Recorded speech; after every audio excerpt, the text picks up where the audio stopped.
Good evening, everyone. Thank you for being here this evening. I am calling tonight's Planning Commission meeting to order. The first thing that we will do is to review agenda items.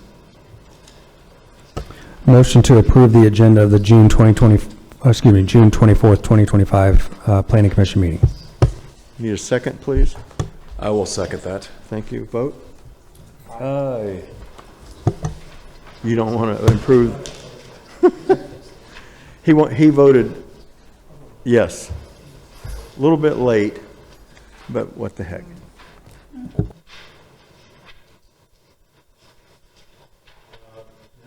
Now we need to approve the minutes from our last meeting, which was held April 22nd, it looks like, a long time ago. And I make a motion that we approve the minutes from the April 22nd, 2025 Planning Commission meeting. I'll second that. Thank you. Vote, please. Aye. Aye, aye. All right. Unanimous. Thank you.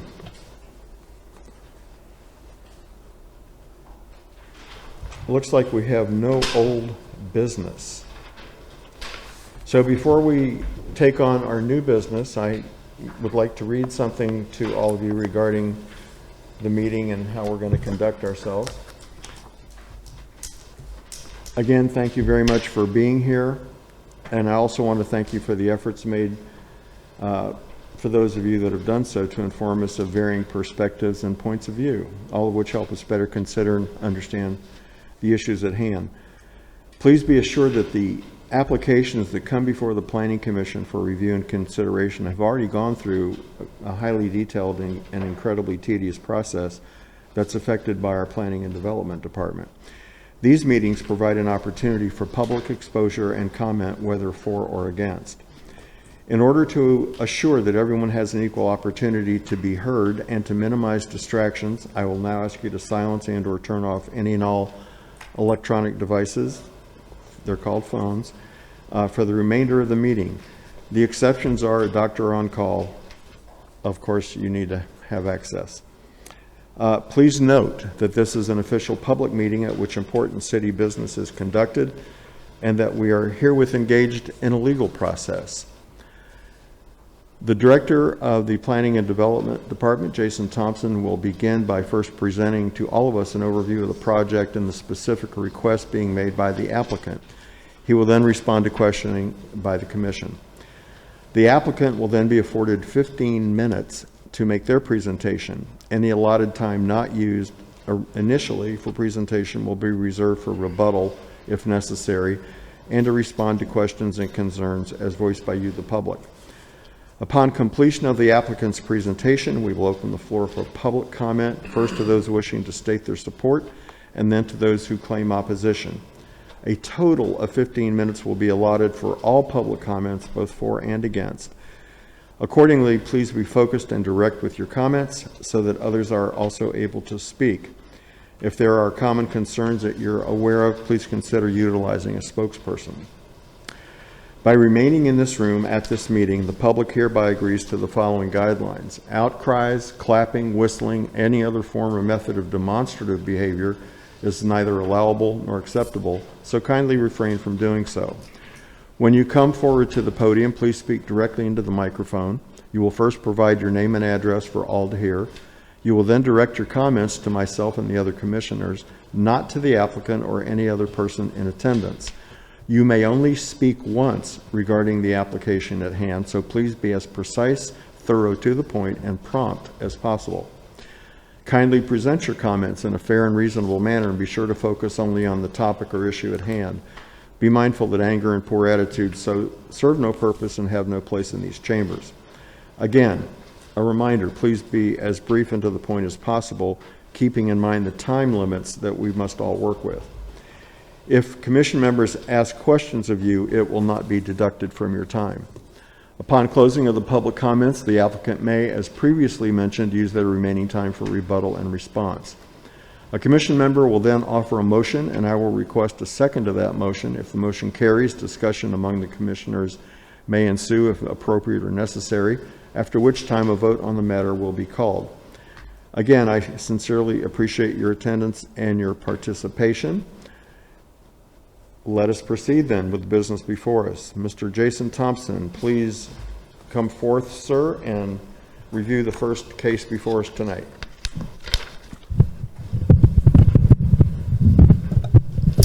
Thank you, Planning Commission and public for being here tonight. We'll start this one off with a reapproval or confirmation of an existing, previously existing SUP. Hold on, I'm missing my page. Here we go.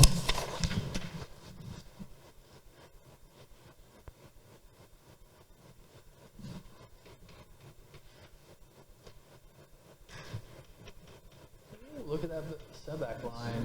Look at that. Dude, this thing, I mean, look at it, it's drunk. Alright, let me just do it easy. Sorry. This thing's about 20 years old now.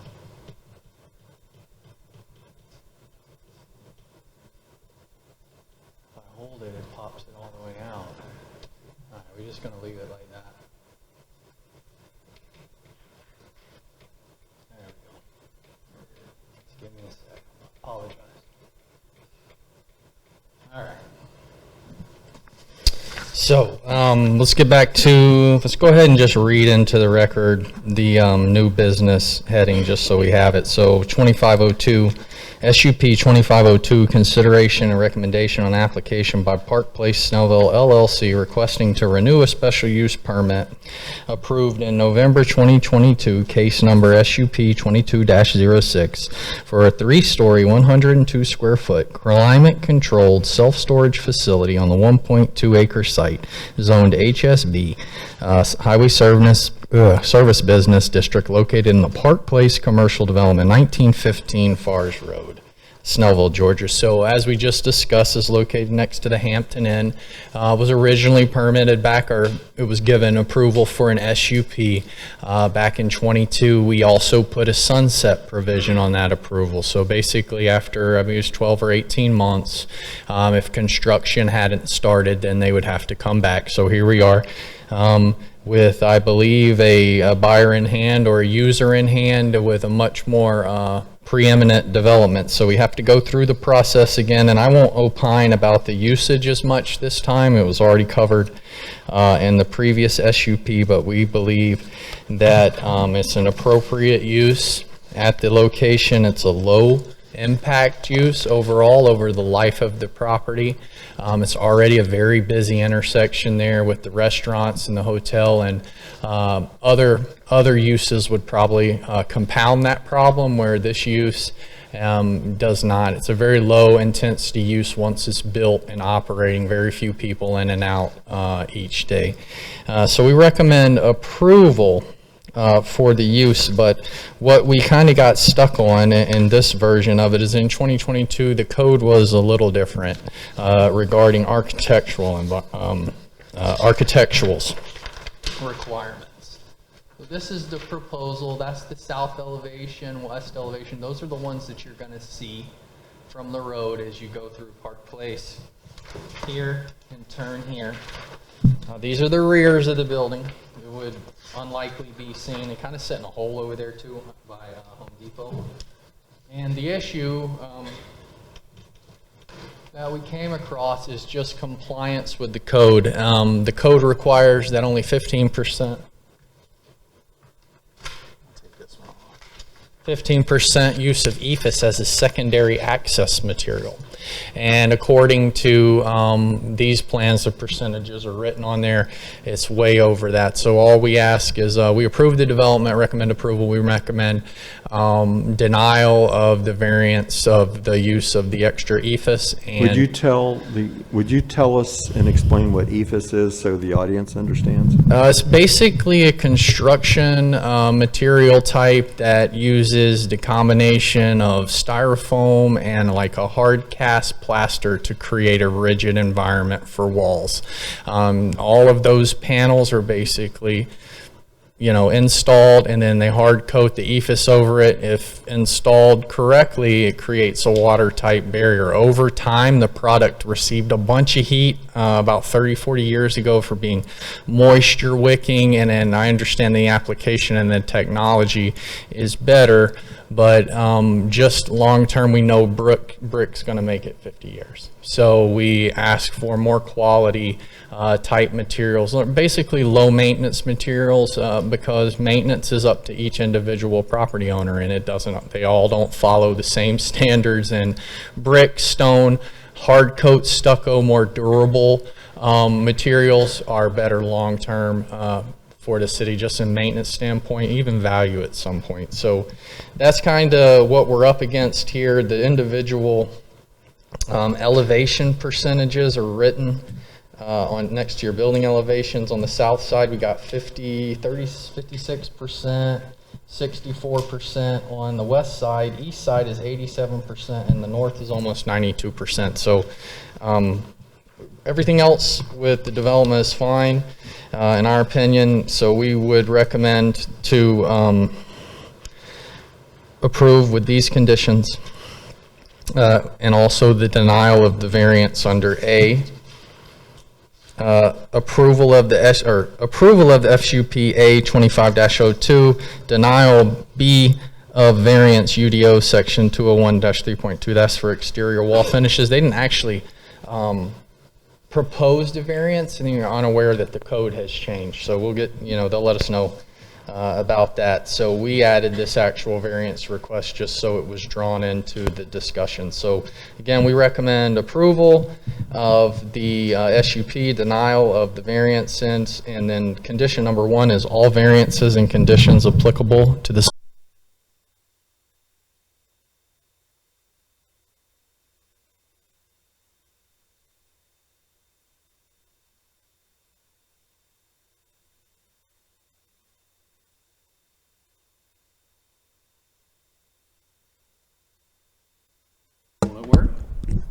Oh, there we go. All right.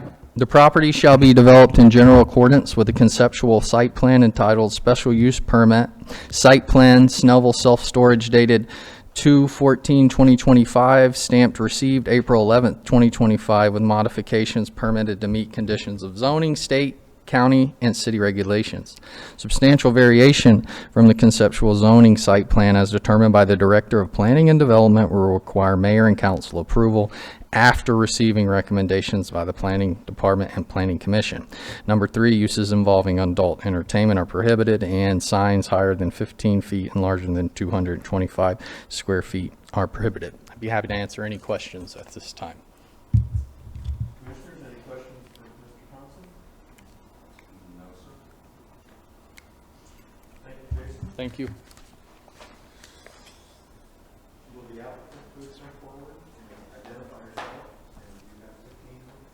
Thank you, Mr. Chairman, members of the board. My name's Jack Wilson. My office address is 295 South Culver Street in Lawrenceville. I represent Park Place Snellville, the owner of this property. With me tonight is Ronnie DeThomas. Ronnie's the owner of Park Place and the developer of the Park Place commercial subdivision going all the way back to 2015. I know you're familiar with the area, the Outback, the Cracker Barrel along Highway 124. This is really a second row of commercial that exists behind that between 124 and Fars Road. Also immediately adjacent to the Hampton Inn, and Mr. DeThomas still owns the Hampton Inn. Somebody else operates it, but he owns the real estate. And what we propose is, as Mr. Thompson indicated, is a 3.5-story climate-controlled, fully contained self-storage facility. As Mr. Thompson indicated, this use was approved and a special use permit granted in 2022. I think some of you were here and recall that from 2.5 years ago. Unfortunately, the development did not proceed at that time for financing reasons. The end user couldn't get their financing arranged, and so the special use permit did lapse. We're here respectfully requesting that it be renewed. As I mentioned, the property was originally zoned commercial and graded out in 2015. Since that, Mr. DeThomas has been diligently working to market it. It really is not desirable for a restaurant. type of use because it's not on scenic highway. The second row and being behind the other restaurants presents challenges for that. But we think this is a viable use and a good use, both for the area and for this particular property.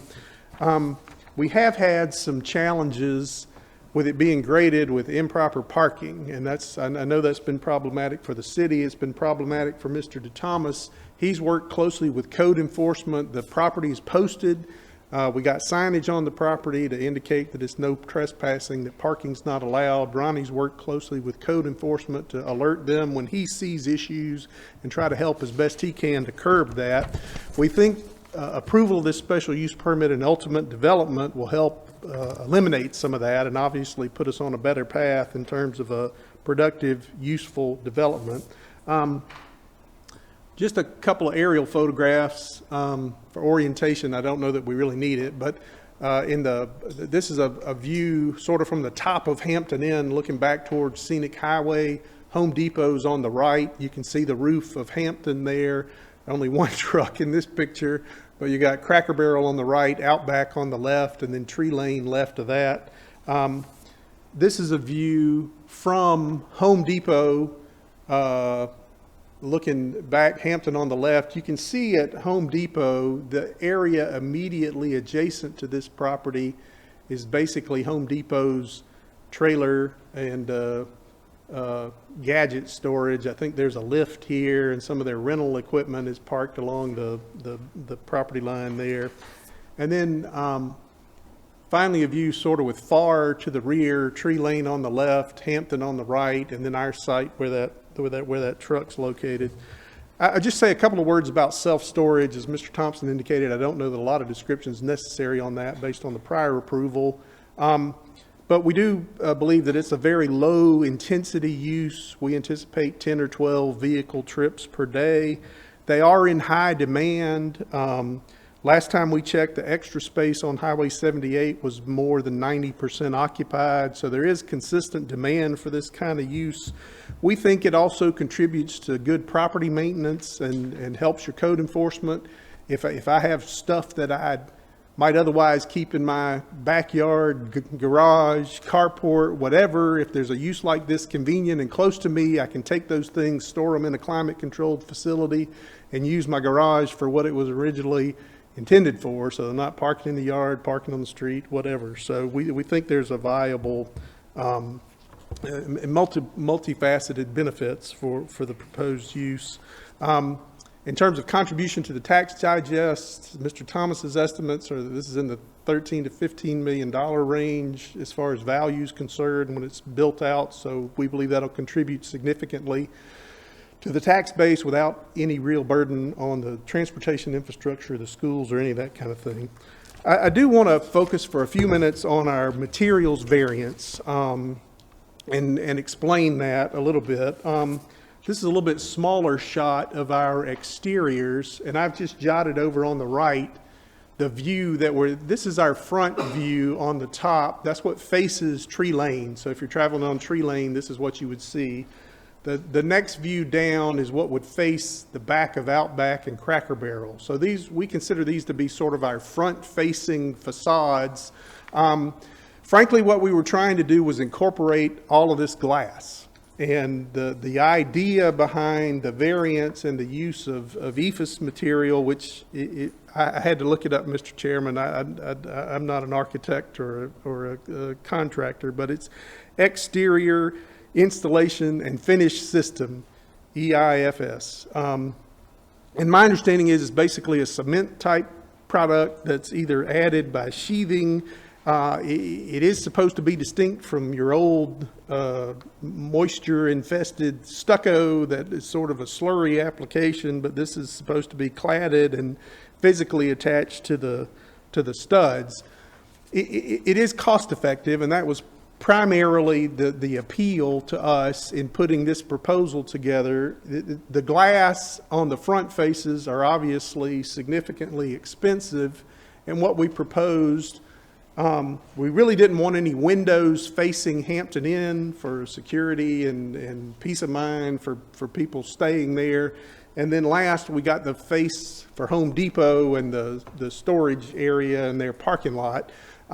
Just to be candid, we were less concerned about the appearance of those. Obviously, we wanted to match Hampton Inn and be consistent with what's going on there, but we really didn't feel the need or desire to have a lot of glass on these faces. So frankly, we were hoping that the use of the EFS product or the synthetic product would allow us to frankly save some money, spend that on the glass, and have a better front face.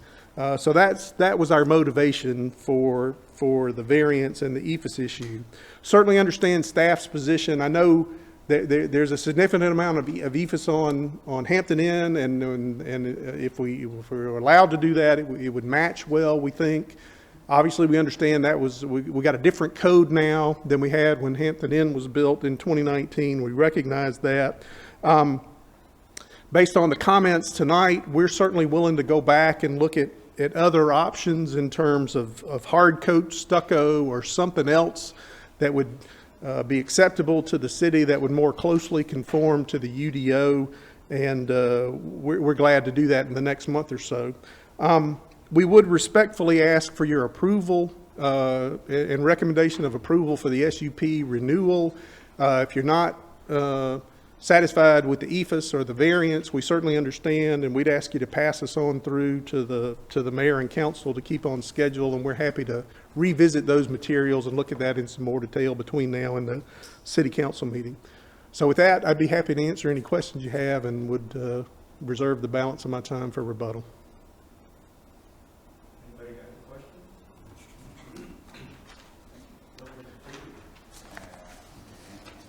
Thank you very much. We will now open the floor to public comment. Those in support, please come forward.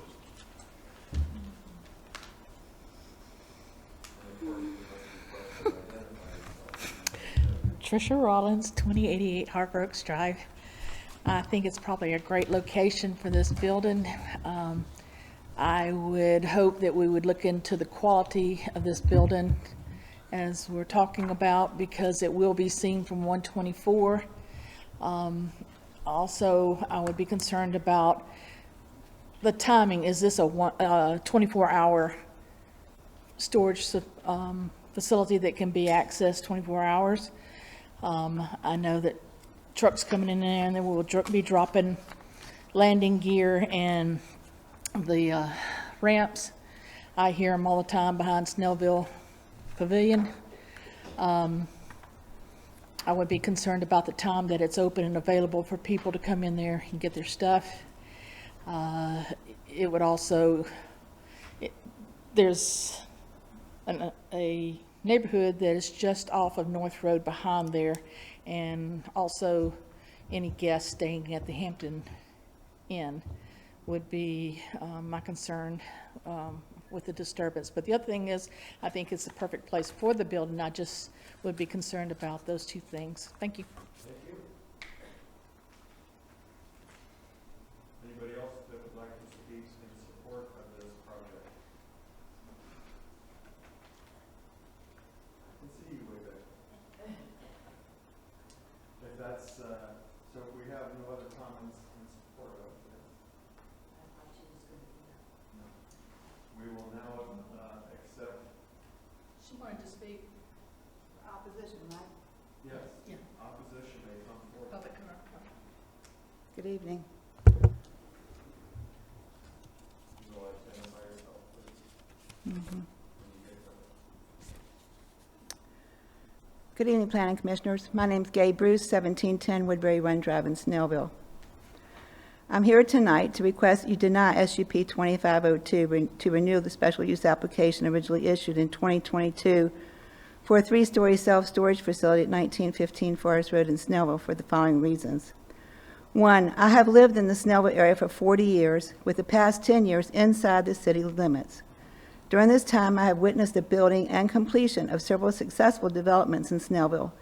These developments are still thriving as I speak, unlike 2 development parcels on Highway 124 that remain incomplete to this day by this applicant.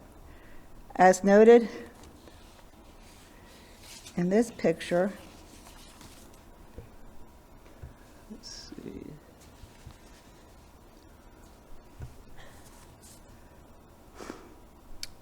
One pad of the sidewalk for Park Place has never been poured.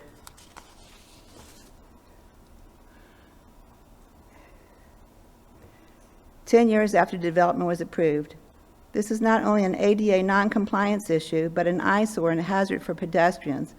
I personally have life-threatening allergy to fire ants, and I'm forced to walk in the grass because of this incomplete sidewalk, which unnecessarily exposes me and others to fire ant mounds. In 2022, when I spoke in denial of SUP 2022-06 being granted for the self-storage facility, I was verbally promised by council and the applicant that the sidewalk would be completed when the planned buildings on the existing vacant lots and the Park Place development are completed.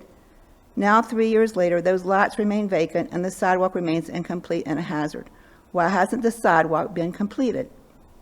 2, the applicant has never had street signs installed at this intersection of Forest Road and Highway 124 for the road that runs through Park Place, Snellville, as evidenced by this picture I took yesterday.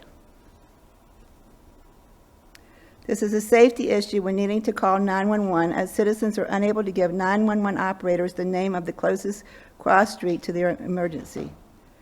Today I reviewed the November 28, 2022 video of the City Council meeting for RZ 2209 and SUP 2206, which was for the original rezoning and special use permit for this property.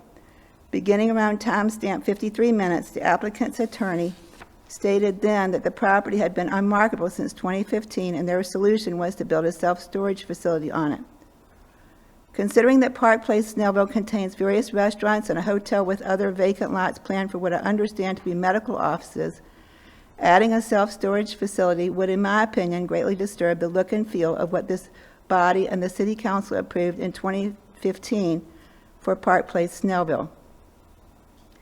Instead of a third self-storage facility within approximately 2 miles within the city limits of Snellville, this would actually be the fourth one in 124 in less than 3 miles, because there's one in Gwinnett County at Sugarloaf Parkway at 124. I wonder what non-traditional business this applicant has explored. Snellville needs innovation that would be more in keeping with the look and feel of what council approved for Park Place, Snellville in 2015, not another cookie-cutter self-storage facility. Regarding tractor-trailer parking, where are the signs to keep it out? Keep out the trucks. I took this picture yesterday. Why isn't the lot fenced off to keep trucks out if that's a real issue? Frankly, the developer has had a track record of starting and abandoning a development before coming before this body to request yet another change in city's ordinances. In addition to the remaining vacant parcels in Park Place, Snellville development, this applicant is also developing the 9 acres next to Sam's Club and has several remaining vacant lots there since approval in 2021. This leaves eyesores in the city.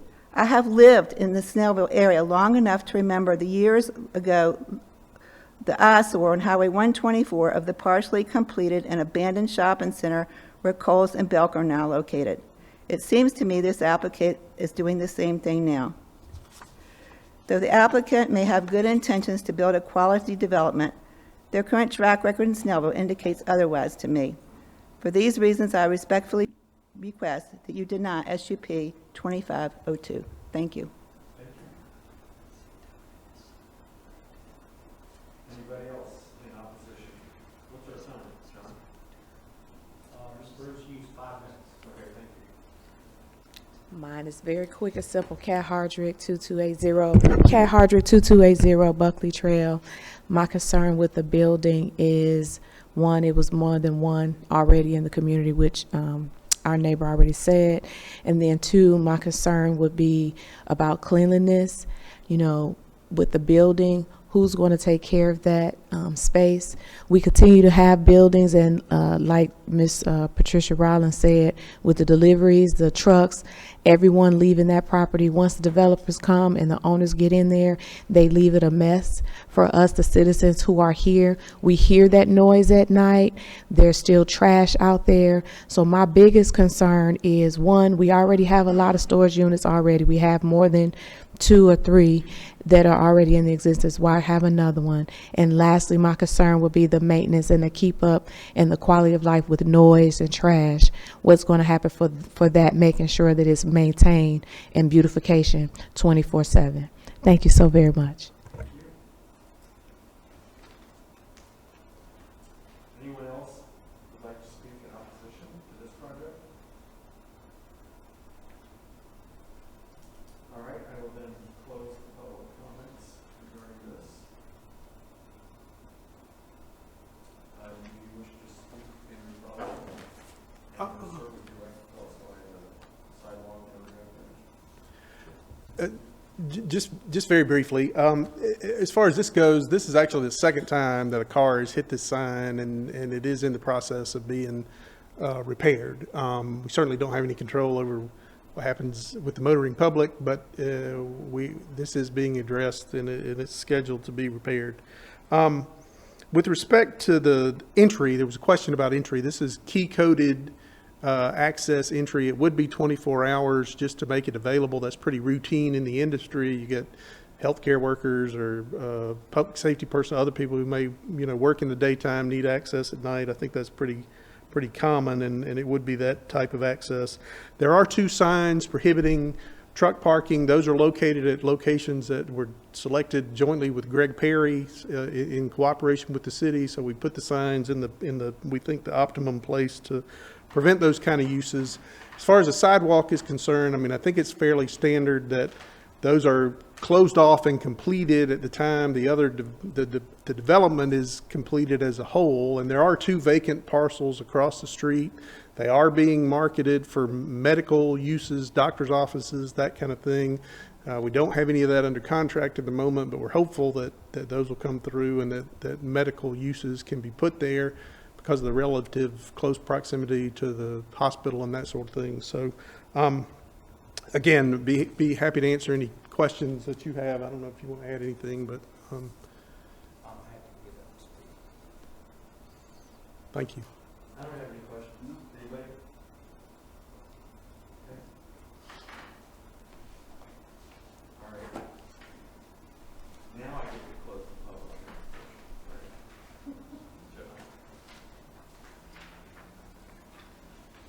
All right, moving forward, we'll now entertain, do we want to discuss anything further? Nope. Or work session? Nope. I will make a motion that we approve SUP 25-02 with denial of the variance section of the UDO 201.3.2.c as stated in staff recommendations. I will second that motion. Aye. The approval include the recommended condition? Yes. Oh, I'm sorry. Let me clarify that. With recommendations of the conditions as stated by staff. I think you said C, but you meant to say D. Yeah. Yes, correct. I crisscrossed it. I still second. Vote. Vote again. Yep. Aye.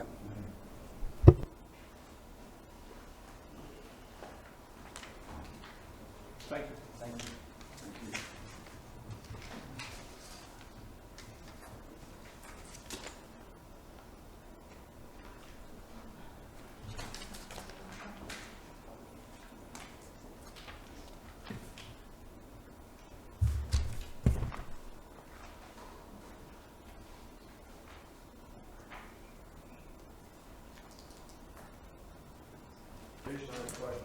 Go ahead.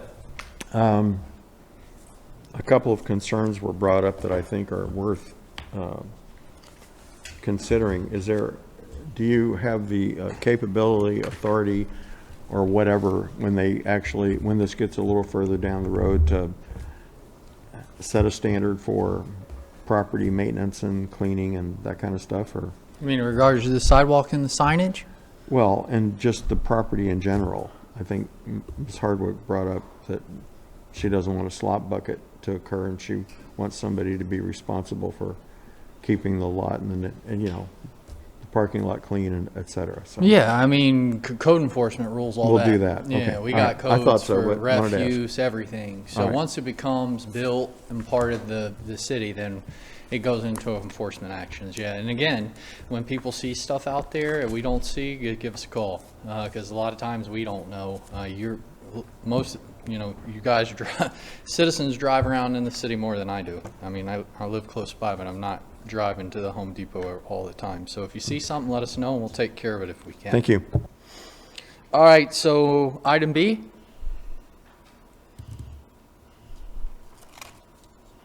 Correct? I'm gonna read it out, okay? So just be patient with me. SUP 27, excuse me, I already made a mistake. 25-03, consideration and recommendation on application by 2440 Eastgate Place LLC requesting a special use permit to allow the existing 12,000 square foot building within the Town Center Overlay District for a single use tenant for a gym and variances from the Snellville Unified Development Code for an existing 12,000 square foot building and adjacent undeveloped lot on a combined 1.2 acre site zoned BG General Business District and located in the Town Center Overlay District, 2430 and 2440 Eastgate Place. Can I get the screen, please? Thank you, John. This is kind of, and just in case you don't know where this is, Eastgate was one of the first kind of commercial subdivisions in Snellville, and I'll spare you all the history lessons, but W.H. Britt and his dad originally bought that. That was, like he said, was one of his first properties. It came off of, there used to be a farm where Snellville Oaks is in a horse pasture. Since it's developed, there's been, it was supposed to be an industrial zone for the city. It just didn't work out. Snellville's not a very industrial place, didn't have the pieces we need. So what you see is some sporadic warehouse type industrial buildings mixed in with some vacant lots.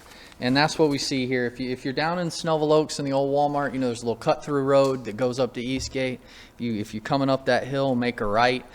There's an existing building that's shown on this other side here, then the applicant's building, which is here, and then the adjacent empty lots, almost also owned by the applicant, where the proposed improvements are being.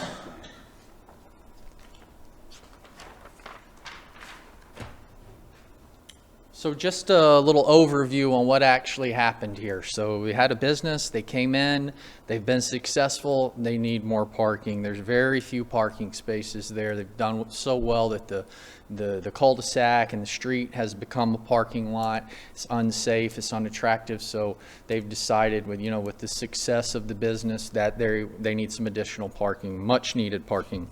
Along with that comes a development that was built a few decades ago. Stormwater requirements then were a lot different, much different now, and with the addition of that space, that parking lot, it's required that the property treat the stormwater for both properties based on the new codes, which are much more strenuous. So the actual site or the size of the detention pond is much larger, and you can see it on there on the eastern part or the top part of the plan here. And that's what basically the applicant is here to request. The SUP requirement is a part of the town center overlay or the town center zoning district overlay. Basically, it requires that any large building over the size of 10,000 square feet needs an SUP. Again, probably more important in our core, where if you were to put a large one-tenant building, it would have a larger effect. Here, not as much of a concern, but that's why we have the SUP process, so we can look at each individual building. So we believe it is appropriate for the building to remain and continue, as well as the development of the parking lot. And just another real quick change, they basically have eliminated the curb cut here moved it down to the center, and then provided interparcel access for the existing spaces that are there. But with building this development in an older area with a newer code, there's been a couple requests for variances that we need to address. So we'll just go through them real quick. Variance from 207-1.2B, that's number 1, vehicle parking requirements. The minimum spaces based on the how we park this as the use is 57 spaces. Unfortunately, there's not enough room for that with the pond. So if you want to treat the water, we got to give them a little less parking. The applicant, I believe, feels like that's enough to sustain and allow growth of their business without causing any kind of negative effects on the right-of-way there. And furthermore, is if the owner does move forward and then the tenant goes away or whatever happens, we will restrict the use of the property based on the parking that's available for the future. So if the building can accommodate, you know, basically if it's a certain use and a certain scale and the parking doesn't accommodate it, they wouldn't be allowed to use that use in the future. That'd be something that we monitored in the future. So with that in regards, we recommend approval for that variance. Another one's a relic of where the building is located. Number 2, variance from section 206-1.6 is to allow the 10-foot maximum front yard setback. You think in the new building we want to push everything up, and we're normally doing it the other way, but because it exists, it's setback, we're good with that. Can't really move it at this point, nor is it appropriate for this type of development on this road. So then here's a couple that we did. We soft denials, quasi approvals, but basically what you have going down the side here is there's overhead power and there's a sewer easement. So there's some concerns with what we can plant here as far as regarding trees. So we actually recommended approval to eliminate the landscape strip between here and here, because there's really nothing, you know, or it's over here actually. There's really nothing adjacent that's going to cause a problem. We do want to make sure we provide appropriate plantings, shrubs, low-growing trees, something that works so that it's uniform and is aesthetic as well.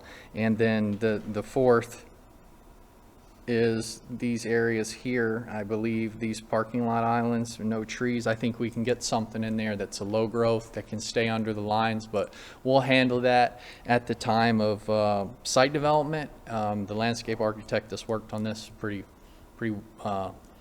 good in understanding that. So we'll work through that during the site development process. So we do recommend approval for the first one, which is to eliminate the 5-foot minimum depth along the northeastern property line, which is here.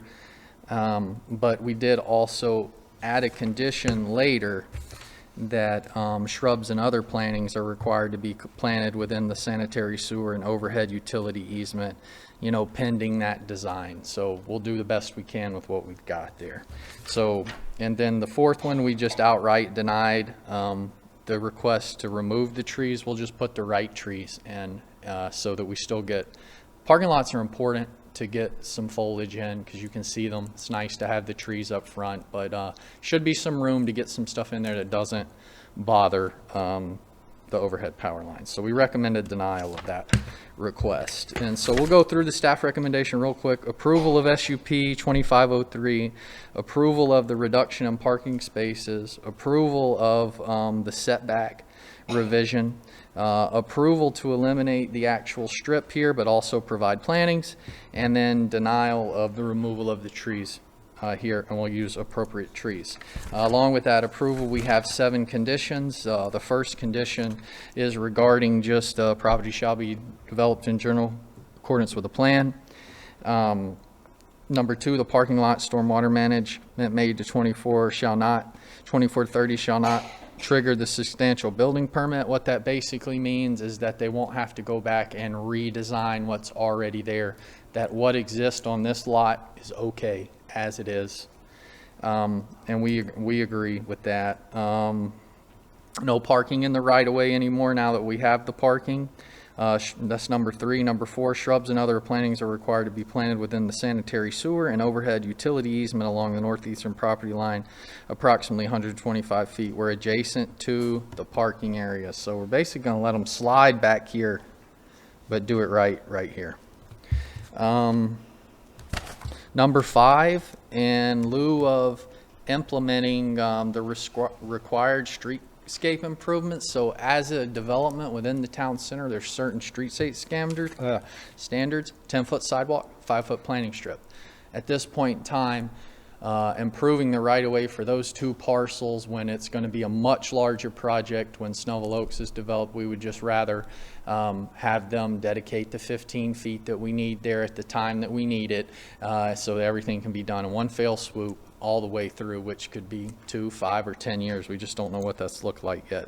And then again, number 6, no adult entertainment, and number 7, no big signs or billboards, basically. So I'd be happy to answer any questions at this time. I meant to ask this at the planning or the work session. What is the thing labeled D at the back of the parking lot that looks like it could be diving board into the pond? Dumpster pad. Dumpster pad, okay. And what about like the ball and chain at the, like the top 11 o'clock position in the pond? What is the, yeah. Oh, that's an outlet control structure. So basically, that's the apparatus that's built based on the level of the pond, that when the water raises up, it slowly takes it out, and as it goes up, it opens up. You know, it's kind of like a flood control as well. Yes, sir. Anyone else? Good? Thank you. Would the applicant kindly come forward? Please identify yourself, and you'll have 15 minutes. Okay. Thank you, Mr. Chairman. Thank you, Planning Commission, and Jason, we appreciate it. My name is Furman Montez Dioka. My address is 4471 Oglethorpe Loop, Ackworth, Georgia, 30101. To be respectful of your time in tonight's agenda, I'm in agreement with the staff recommendations and conditions. The SUP and variance requests are all due to existing site conditions on a property developed in the 1990s. We are simply trying to provide our tenant with adequate additional parking spaces to run their existing business while meeting city ordinances as best we can. With me is Devin Butler. He represents the tenant and will gladly answer any questions about the site or the tenant business. And if you don't have any questions, we would appreciate your approval per the staff's conditions. Thank you very much. I have a question or two. On the diagram here, what will happen to the parking that you already are utilizing? Will that go away, or, because right now you have parking and some of it's a bit awkward, right in front of the building. Let's see if I got that. And down the side.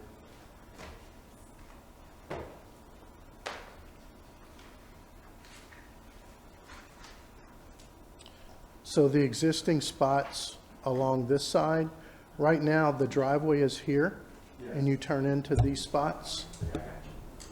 Okay.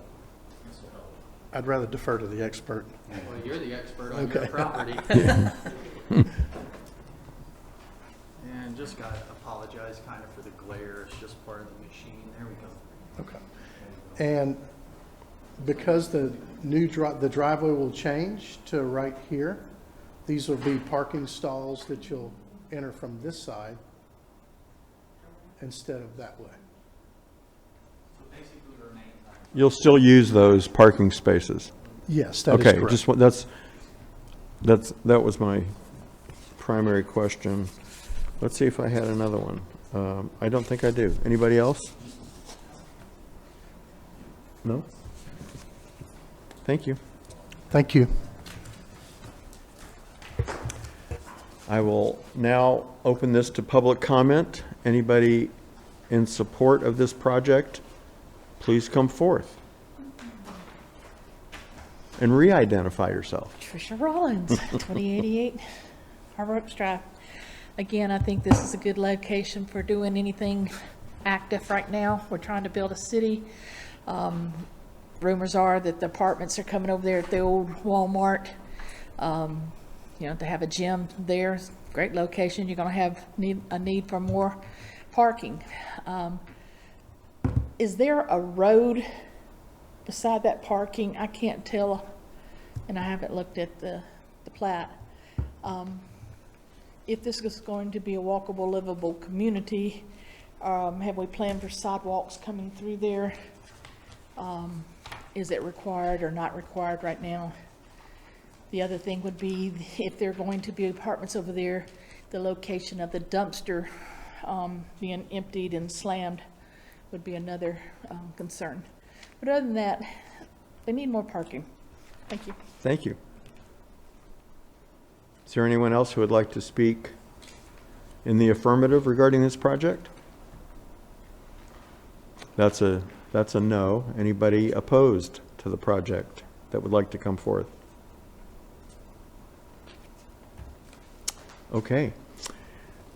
No opposition. We're not sure how to handle that. I mean, really. I know how to handle it. Apparently did not bring enough chewing gum, but, Why don't you close and I'll make a motion? all right.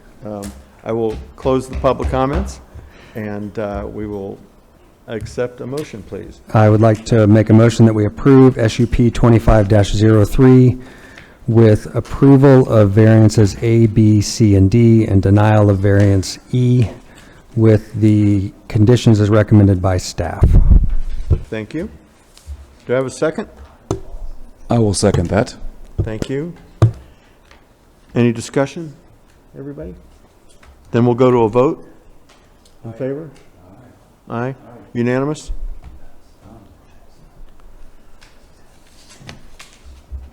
Thank you.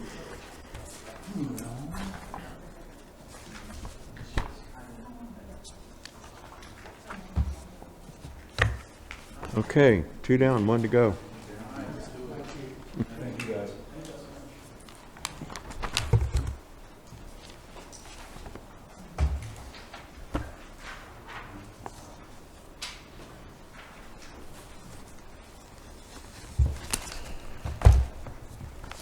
Let me get.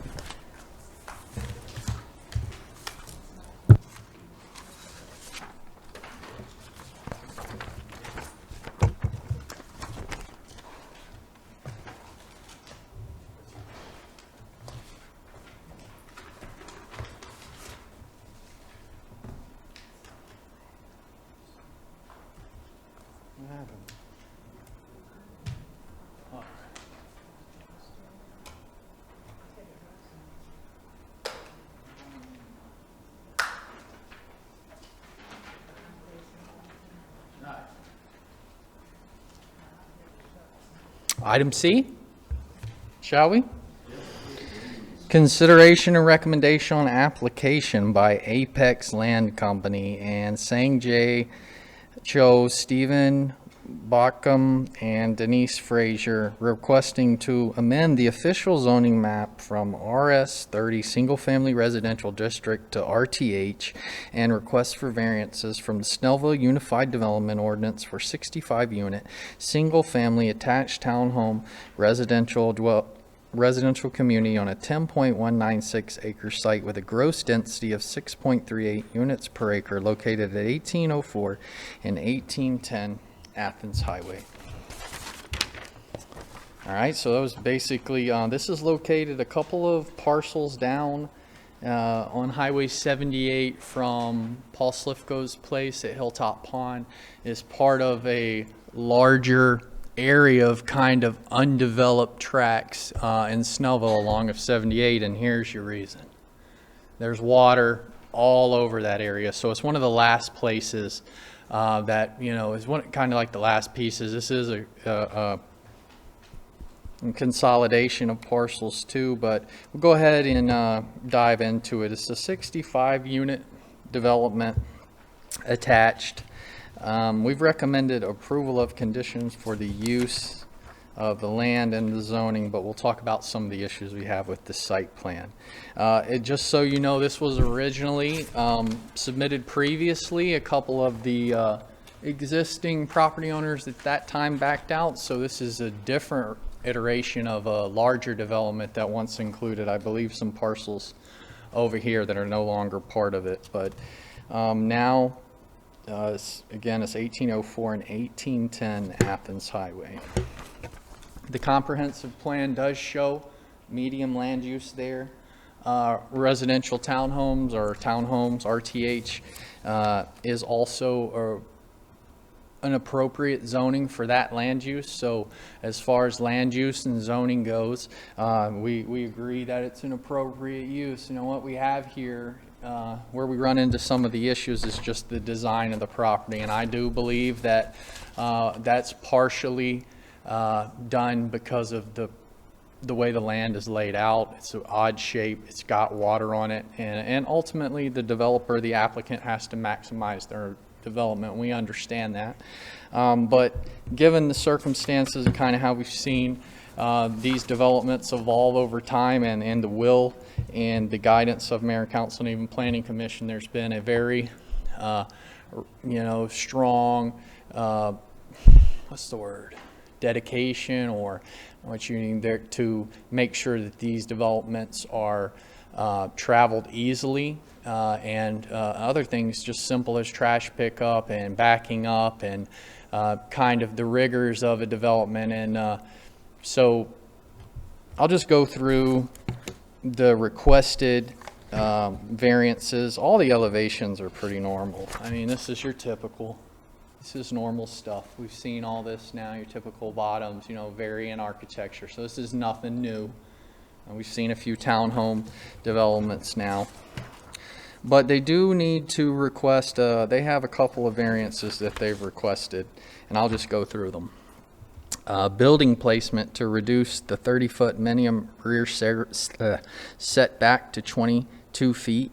So basically what happens when you put roads on both sides is you don't need that extra driveway space. You don't need that extra 8 feet. So you can either push the building up on the front to give you a little more room. And when you add the alleys, the rear alleys along with the main drives, you are creating a lot of asphalt and a lot of, so it creates the need, especially on a small one, to push that up. And there's really, if it was a front load, then we wouldn't do that. But because it's a rear load, doesn't matter. So we will let them make up that distance. So we recommend approval for that rear entry townhome development. So the 8-foot reduction in the setback is appropriate to allow them more room to build the roads and the alleys. They've also requested a variance to the open space requirement for the inclusion of a swimming pool and full-size tennis court. Given the size of the site and the environmental restraints and the small nature of the development, we found that was, we think that it's appropriate and we recommend approval, but any of the spaces left will have to be deeded, over to the conservation or the HOA. They maybe could do small pickleball or something like that in its place. I'm not sure. I can hear from the applicant a little bit more, but given the size and the unit count, we were okay with the pocket parks, and then using this area as well as some kind of nature trails and stuff like that. So the land use is pretty simple. It's not complicated. The zoning's not complicated. The layout leaves a lot to be desired with the hammerheads and the stubs, just from a navigational and aesthetic standpoint. So we did recommend approval of the official zoning map change from RS30 to residential townhomes. We recommended approval of the variance for the building placement to allow that 8 foot of grace to put in the alley and the front drive. We did recommend approval of the recreational use of land to remove the requirement for a swimming pool and a full-size tennis court. However, we did condition the property to take into account some of the site plan design. So the property shall be, number one is our standard, should be developed in accordance with the plan. Number two, This is the one that refers to the hammerheads, street alley terminuses and all that. Due to safety concerns, hammerhead, street alley terminations, turnarounds are prohibited. Instead, vehicular circulation shall incorporate cul-de-sacs and/or loop street alley design. Number 3 is the rental restriction on 10% or less, or maximum 10%. Adult entertainment for number 4 and signs for number 5. I'd be happy to answer any questions regarding the application and development at this time. So I have a question. Sure.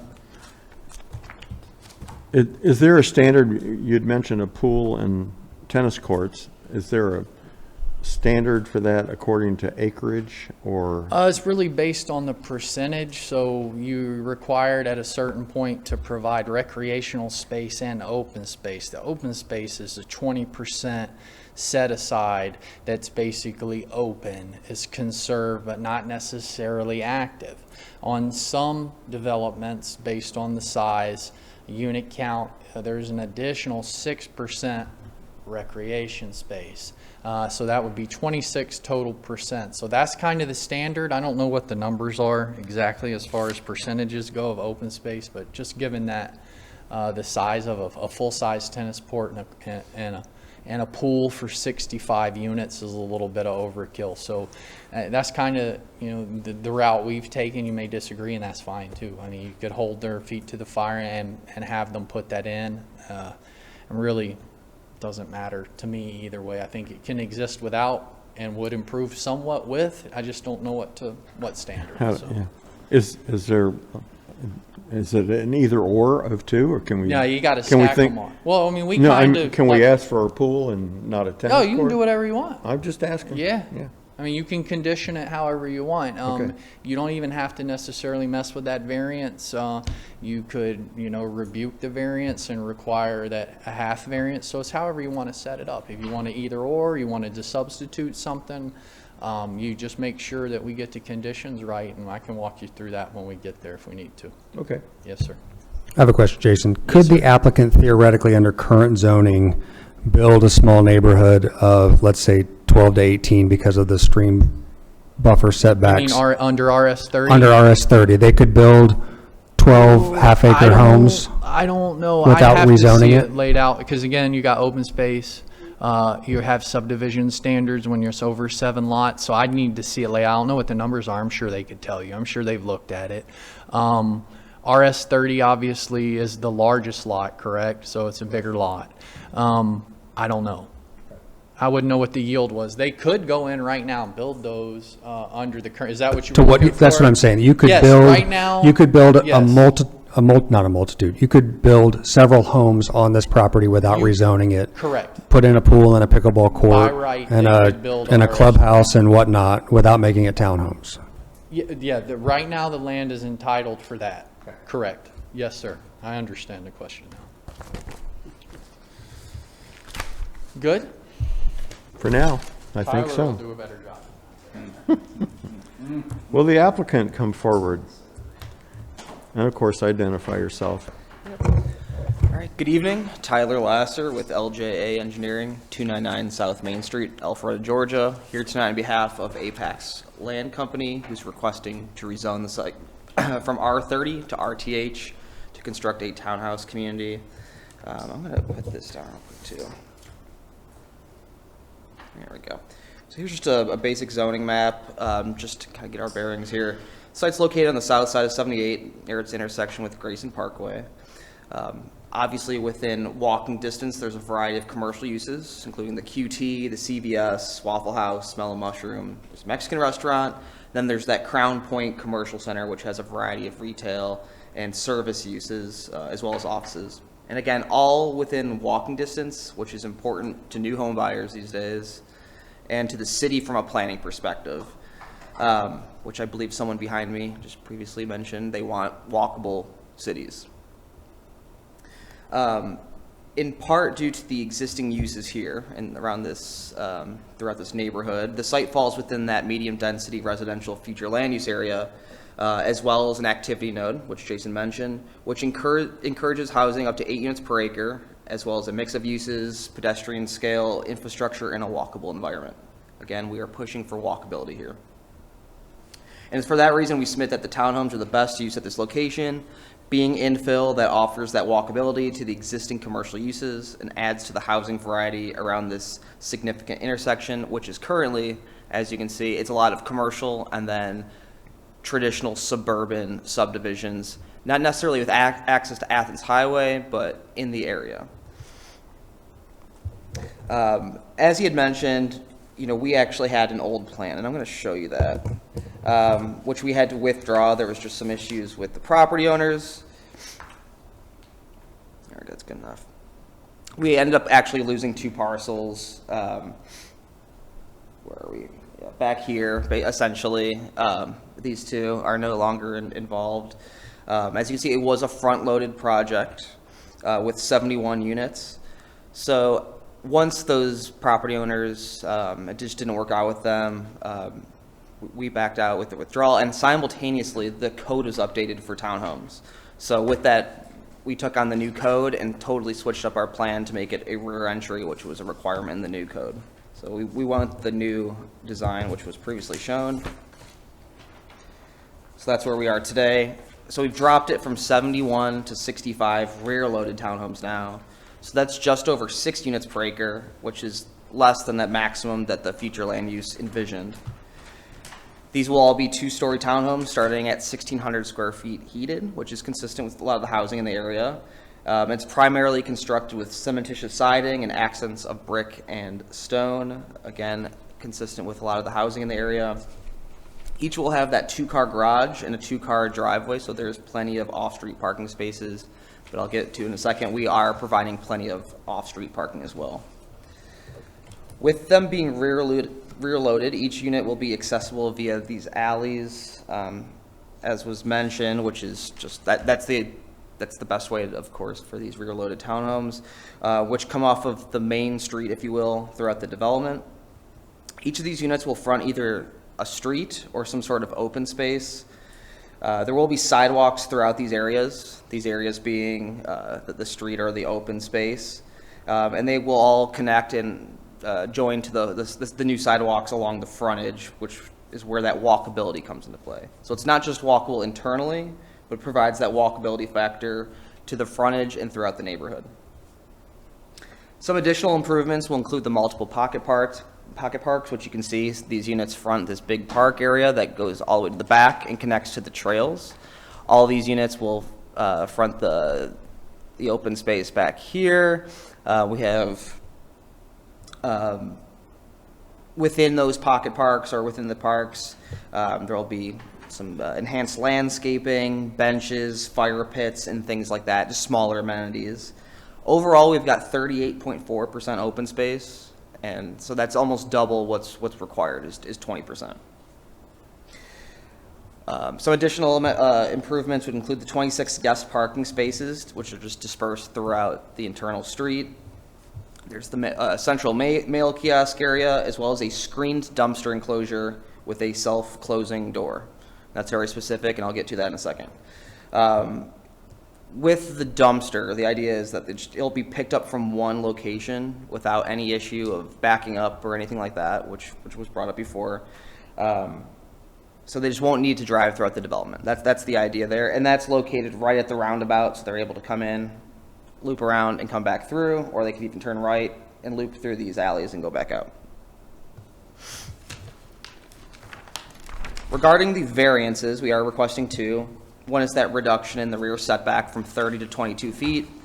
The 30 feet standard is very excessive when it applies to these townhomes from an alley. That would essentially mean they'd have a 30-foot driveway in the back of the townhouse coming off of the alley, which of course is beyond traditional. It's usually, so we have them at 22 feet, which is plenty. That's kind of the standard for any residential use. The second being a waiver from the requirement to provide that pool and full-size tennis court. This requirement is just impractical with a relatively small development like this. It's just more feasible for an HOA when there are more units. It's more people contributing to the HOA. the fewer units, the more money they're spending on the HOA to keep up with it. And if we were to include a pool and tennis court, we'd be losing even more units. So it's even harder on an HOA. It's just not feasible with a development this size. Additionally, the site's about a mile from town center, so where we are right now, which is really the draw for this location. And that's part of the reason for this character area at this corner. There's already the commercial base. People are able to walk to that. And also, they're only a mile from town center where there's parks, retail, restaurants. They're going to be spending their time there. We're trying to get away from the old suburban concept of just staying within your community. We want people to enjoy what the city of Snellville has been building for these last few years. Last thing I want to mention is we do agree with all of staff's recommended conditions, with the exception of one. We would request to remove condition number 2. And how that reads is, due to safety concerns, Hammerhead Street alley terminations / turnarounds are prohibited. Instead, vehicular circulation shall incorporate cul-de-sac and or a loop street or alley design. This condition, we believe, kind of comes from I guess the result from recent zonings on townhomes. I personally did a project on the other side of downtown Snellville with the townhouse community, and the concern, I think it actually came post planning commission. It came up at the city council. It was a similar concept of rear-loaded townhomes facing open space with the alleys, and there was dead ends. The concern that came from city council was regarding that trash pickup, and how we came to the conclusion and got through it to get approved was to put in a dumpster enclosure with the self-closing doors, and that's fully screened with masonry, and we'll make it look really good. So that's what we're doing there. These dead end, or this condition, I should say, is not it's not a variance. It meets fire code. It's more so a preference just in the design. But we think we could absolutely make it work with that dumpster location, and we're happy to add more if needed. With that being said, I'll kind of just end it there. Again, we're willing to work with staff to make tweaks to this. I mean, I can see a few minor things where we can, for example, if we were to connect these two, that's getting rid of 2, stubs right there. That's another loop. That would, I think that could go a long way. Between now and city council, we're happy to work with Jason and John to make those little tweaks. We don't think there's too much that really needs to be done. We think we have a great product already, but I think we could work with them to make those little tweaks and make it so there's no concerns going forward. It would be hard to get rid of every dead end. I don't think that's ever happened with the townhouse development ever, unfortunately, but we think we can get to a point where they're more comfortable with that. I will end it there. If you have any questions for me, I'm happy to answer. I have a few. Surprise. First issue for me is, or first question, not issue, I want to be fair to you. You talk about walkability, and you are talking about walkability along Highway 78. And what are you going to do, or are you involved with, or will you provide sidewalks? What will be? Yes. That's not clear to me. Yes, I should have made that clear. So internally, of course, we have the required sidewalks along the road frontages. And then for the units that are facing open space, we have sidewalks in front of those as well. They just run through the open space. Okay. And all this is interconnected with the pocket parks. There you can see the sidewalks, and that leads out to the frontage of 78, where we will run a sidewalk along our entire frontage. So the more new development that comes through on 78, it will all connect. I think there's just one more parcel right here that doesn't have a sidewalk. So after this one, there's just this one more, and then we have a full nice connection going down to that corner where there's all those services and restaurants and commercial uses. Have you met anybody that walks in Snellville? No. This question, I live there. I don't walk anywhere. I'm just curious if you've met or talked to anybody who wants to walk from there to town center. Sure. Well, I would submit that that's the whole point of this comprehensive plan, is to come up with ideas on how Encourage to it. improve that. So going forward with developments like this, providing nice sidewalks and connecting to these commercial uses, it's going to lead to that. It's a domino effect. It just, the continuation of just putting big lots where people can't walk, it's just leading to more cars on the streets and having to park at these places. So 12 houses in this area would be more cars than 140 cars that would be here? Oh, no, I'm not just necessarily. curious, I'm just making sure, because that what you said, it would be more cars to build houses. No, there will certainly be more trips in general. I mean, it's the math, but this would encourage more walking as well in addition to that. We don't walk I used to walk until 124 got so busy you couldn't walk. Sure. Right. And if you were going to walk, how about lighting, street lights around this area? You have said anything about that?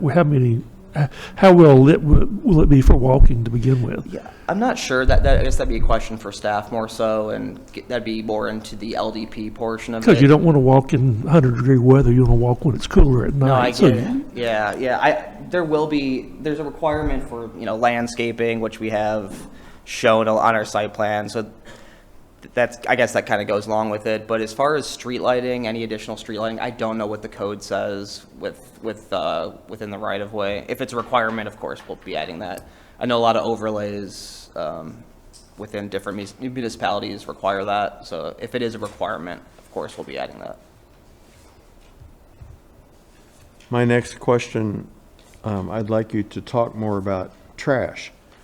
Are you suggesting and indicating that everybody is going to walk their trash to that central location? Yeah, so again, that recent project that the city council recently approved, we had a similar situation where there was the one garbage or the one dumpster that people would bring their garbage to. We are, of course, this is just the one we're showing here. If multiple other ones are needed, we can absolutely do that as well. But yes, the idea is if you do that, it'll just cut down on trucks driving through the community. It just goes right into that center roundabout.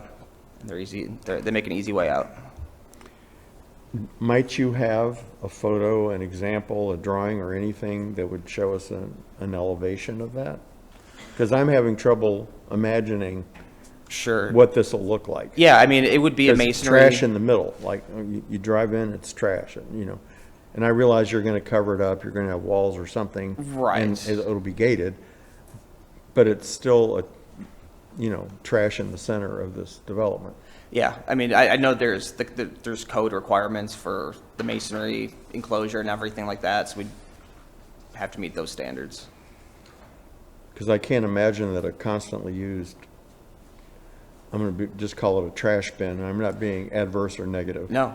But that one place where everybody has to take their garbage regularly Sure. is going to end up looking decent after like 14 minutes. I don't disagree. When we first going through this process, I mean, we would prefer generally that the trash, that the trucks come and just pick up garbage from everyone's back driveway over there, but this was just kind of the solution that we thought that the planning commission and the city council would prefer because of the complaints that some of the residents near the other project we had worked on had brought up. So this was our solution we're just trying to get ahead, if you will, of the complaint. I see well intention here. I don't argue that at all. Let's see. All right, I'm done with my questions for now. I do have a question. Where's Jason? He ran away. Oh, there you are. Hiding. Okay, I realize this may not be the appropriate time or place, but I think the question regarding lighting within here. Oh, yeah, let me is speak to that. It's very simple. Please. We have codes. Yeah. You have to meet minimum standards, whether it's a right-of-way or private development. There are overlays necessarily, or there's requirements for the front, decorative, fluted stuff. So if you just kind of go down 78 and you look, you see the black poles, you'll see something like that in the right-of-way.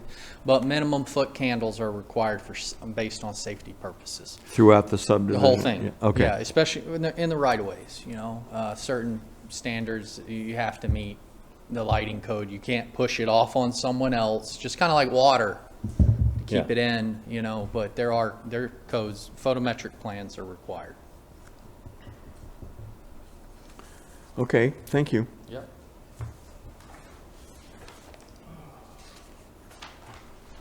All right, I guess I will now open it to public comment.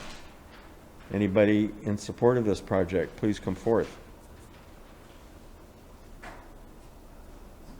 If there is no one in support of the project, would anybody like to speak against the project? And here they come.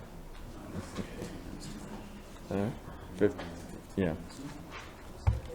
Good evening. I am Tamikio Violette Wright. I am the property owner of Lot 10, 1865 Rockside Lane, which is... This will help you. Okay. This is a little easier to see. Let me back it out. How it's tough to see. I think you'll be able to see your place a little easier now. Does that show? So this would be like this now. Rockside's over here, right? Okay. What's your number? 10, What's your address? 1865. Okay. Right there. So that's my property, and this is my first time seeing the new drawings. I had some questions about the other drawing. So there's a dark dot here and a lighter one there. I just want to ensure that, overheard, you know, one of the speakers say encroachment is not necessary. However, the original plans that the property owners were sent, they were requesting encroaching on our property. So I just want to know what is happening with this space, and as far as my property, why is that dot darker than the others? Can't answer that, Jason. Okay. Okay, so I wanted to, if the encroachment was going to be considered, I wanted to respectfully oppose to allow the developer to extend onto my property. When I purchased a home, I inherited several code violations from the previous owner, and I undertook a significant investment of over $80,000 to bring that part, the back part of my property to code. It included removing a swimming pool that was there and rebuilding it so that it was 15 feet from the property lines. Having a pool required me to enclose, fence in the property. I had to have the land regraded and several other projects just to bring the property to code. And having the property line rezoned would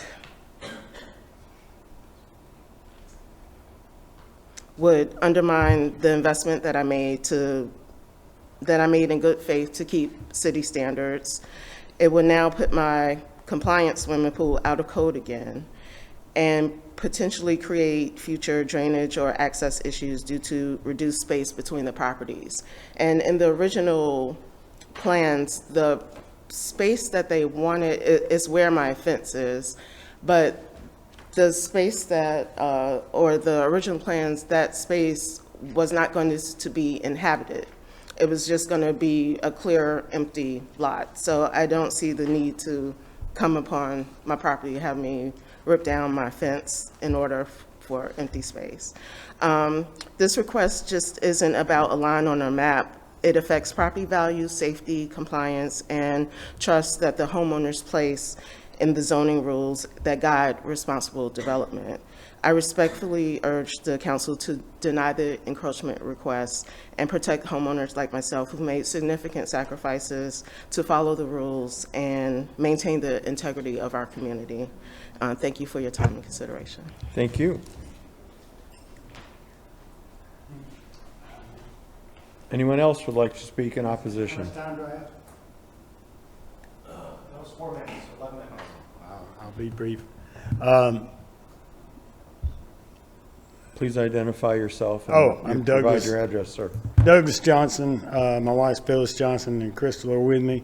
She, by the way, has asthma that was severe at times all her life, so there's going to be major dirt hauls, because this, I've walked this before, you know, it's woods, so I knew the owners before, but there's a super big hole in the rock. It's like a big waterfall. It's not a big waterfall, but it's I don't think it's feasible, but I was going to say 120, but 140 cars are going to be going to work at the same time, you know, rush hour. And my driveway is right here, right 30 feet or whatever, 22 feet. And there's no sidewalk. I walk to the Quick Trip all the time, but, you know, and my wife's aunt is 89. She lives in the blue house that's up on the hill, and it's not been graded, so there's runoff now, and I would respectfully request a tall berm or wall or anything if it's approved, but I just respectfully oppose this project. And I agree with, 12 houses, 14 houses, fraction of the cars. Thank you. Thank you.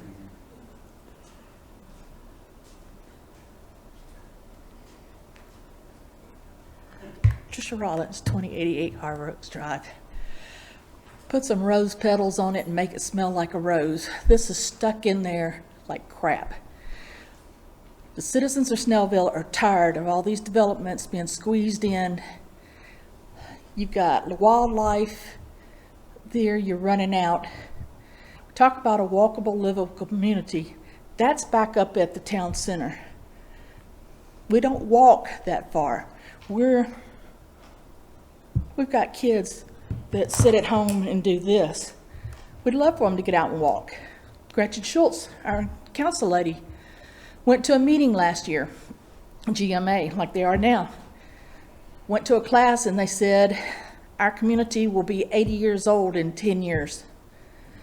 We're not building a walkable, livable community for 80-year-olds. Okay, we don't walk now. So you're going to be in cars and out on 78 where the state's not going to do a dang thing about our traffic. Okay, you got people that have been there for 64 years, 65 years. You got this lady back here that's trying to improve her property. Why not develop it as it was with the comprehension, the 2040 comprehensive plan? It's RS 30. Over on Lenora Church, we see that there's still a market for RS 30. They built houses over there off of Lenora Church. And it would look much better than throwing something in there that doesn't fit this land. I ask for you to deny it. Thank you. You can only speak once, sir.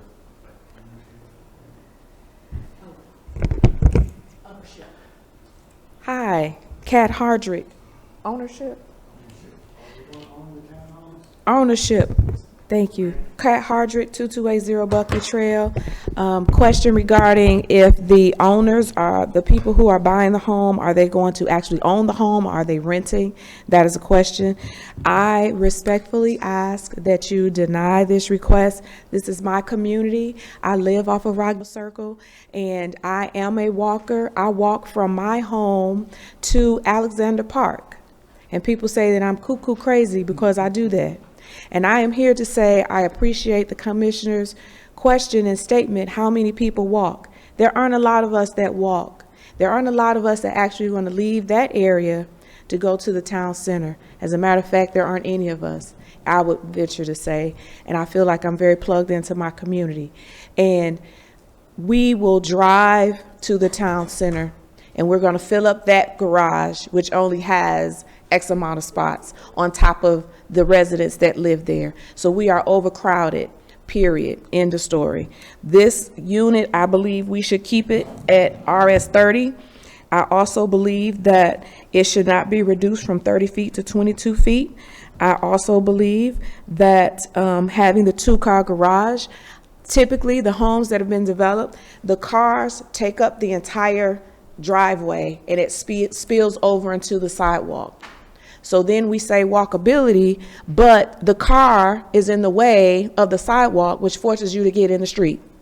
Therefore, we are not building driveways that are feasible for driveways because we're reducing RS30s to a smaller space, unlike all of our homes where we have longer driveways, where we're not encroaching on the sidewalk and people are able to walk and stay out of the street. Lighting on Rockdale Circle, I'm right now working with the county for SPLOST to put a street light on our end, on the other end of the opposite end of Rockdale Circle, because we have citizens that work at 2 a.m. at night and they get in and it's pitch black. So lighting is a concern to keep our community safe. And I believe that if people come in to develop in our community, they should own some of that to make sure that they're contributing to our quality of life, because they are not the ones that are going to live in the homes.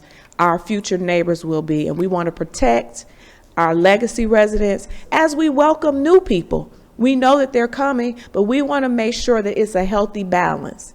Thank you so very much for listening to me. I recommend no. Thank you so very much.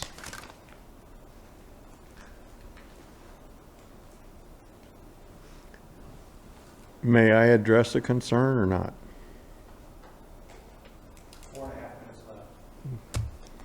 So there is a condition that it's at 90% owned with a maximum of, which is what we're doing consistently.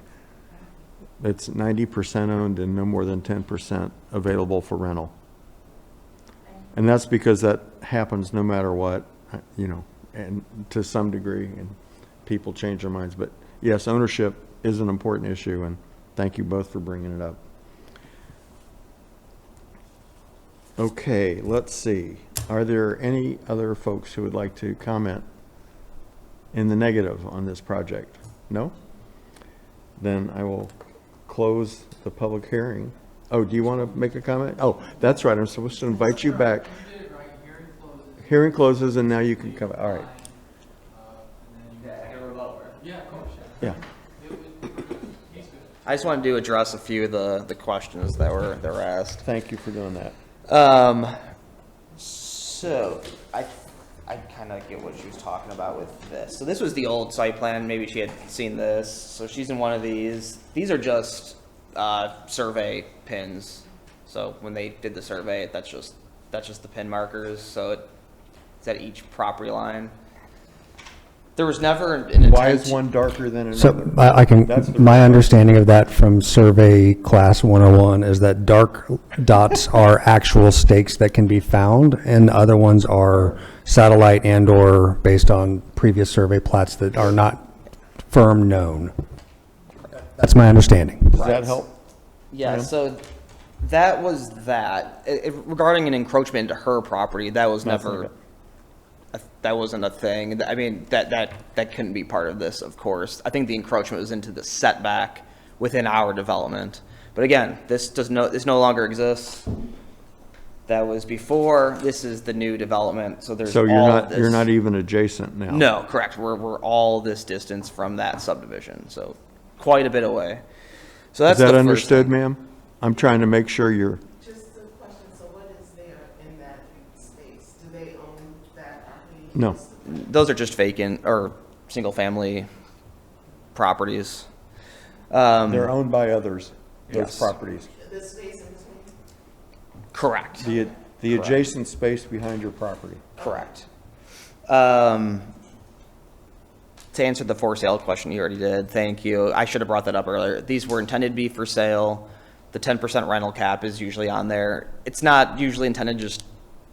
It's there for a good reason, but the only reason generally why these are for rent is if someone owns it. They are a doctor. They have to go to a hospital in a different state for a year. It gets rented out to someone in a short term. So that's kind of the purpose of that, but intended for sale. What was the other thing I was going to mention? Regarding the driveways, again, 30 feet would be the world's longest townhouse driveway. 22 feet is the standard, which is plenty for any vehicle there's never been any issues. I think every townhouse development I've ever done has been 22 feet to 20 feet. So that's kind of what we're getting with here. With the walkability, again, I never meant that people would be walking to town center. I mean, that's quite the walk, especially in the heat. I meant more just in the neighborhood. There's right around the corner, all those commercial uses. That was really the intention for this being that medium density designation on the comprehensive plan. And for that reason, the comprehensive plan was why we followed along. It's a recommended zoning category within that, and it specifically says for developments between 4 to 8 units per acre. And we're smack dab in the middle of that. We're at 6 units per acre. I believe that's all I wanted to say. Again, we think we have a great product here, but we are more than happy to table this to next month, work with staff, and come up with a better layout that you guys might be a little bit more comfortable with. I would like to ask you a question. Sure. Gentleman Doug said that his driveway is adjacent to the units. Is that correct? I think I can see it right here. Yeah. So he's concerned about runoff and all that. Sure. So of course this is just a concept plan. We understand. This has to go through the whole LDP process with reviewing with our engineers. It goes back and forth with the city. It has to get to the point where there is no more runoff as a result of the new development than there is now. In fact, it has to only improve the runoff that's there now. And that goes for any development. Last thing I was going to say, if as a single family development, you can't get many lots on here because of the site constraints that we're working with. It's an odd shape. You have the streams, and it's actually a larger stream buffer than typical. It's usually 75 feet. We're working with 150 feet here. So that's why this property has been, untouched for so long. And we found an opportunity within the comprehensive plan, and we thought it was a great idea. But again, if you're concerned about the layout, we are more than happy to take the month, go back to the drawing board, have conversations with you and staff to get something that you're more comfortable with. Thank you. Would you be willing to consider a plan that has single-family homes mixed with townhomes like we approved on the Lenore Church project? I don't know if you're familiar with that. So you would have townhomes up front and single-family homes at the back, add pool and pickleball. I don't know if you're familiar. So we just approved at the last meeting we had. What is it? Residential. Residential mixed. Okay, I'll make note of that. It just provides fewer units in a compact space. I think it's more digestible for the people of Snellville that live here and are concerned about how many more, and we approved probably over 1,000 livable units in the last few years in Snellville, of which only maybe 4 have actually been built yet. So looking ahead at what we're doing to Snellville and what we're doing to our community, I feel like the Planning Commission, myself, we seem to be more open to those where it's okay, well, this isn't quite as dense, and you get some single-family homes in there, and that might leave you room for a pool and a pickleball, but leave your townhomes up front. Understood. Yeah, we could certainly explore those options. Absolutely. Thank you. Thank you. And thanks for, I wanted it said so it could be heard regarding your requirement for how the land's got to work. And that we're at such an early stage, and I appreciate the concerns, but at this stage, they can't all be addressed because they are developmental concerns. Absolutely. We've designed it in a way to where we have a general idea of how the hydration or how the hydro will flow and everything, but of course it has to be fully engineered. Yes. Yeah. So thank you. Thank you. What's that? I agree. Do you agree to the table? That's what I think. All right, will you? Yeah, I'd like to make a motion that we table RZ 25-04 to the July Planning Commission meeting. I don't know how the exact date off the top of my head, but the July 22nd Planning Commission date for some of these issues to be addressed. Honestly, just personally from me, I would like to see you approach maybe a different mixed, less dense, but, address some of the concerns here with the hammerheads, Maybe try to figure out pool or pickleball, something that adds amenities and some value rather than such a dense project. I will second that motion. Thank you. A vote, please, to table? Table. Unanimous? Thank you. Only one announcement. See you on the 22nd. What's that? See you on the 22nd. Yeah. All right, I need a, if we're done, I need a motion, please, to adjourn the meeting. Motion to adjourn. Second? And I will second that motion. Vote? Unanimous. We are adjourned. Thank you again for being here tonight.